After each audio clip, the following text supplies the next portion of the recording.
Hair extensions. Hi guys, so ayan, mag-hair extension tayo. So ito yung kanyang before. Tapos ikakabit na natin yung hair extension niya. Ayan. Please watch until the end guys. So ayan. So mga naghahanap po sa namin location, dito lang po kami sa Obrigolais Commercial Space. Hanapin nyo lang po ang Nika Beauty Salon sa Naik Cavite. So ayan guys. Ito yung kanyang hair. So ayan. So hindi siya halata yung kanyang buhok. O diba?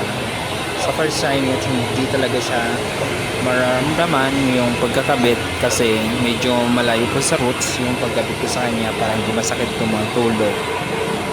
Ayan guys, o diba? Sobrang haba na kanyang buhok.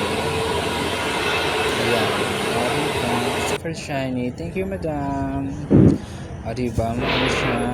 3. So totoo lang talaga yung extension niya is human hair po siya.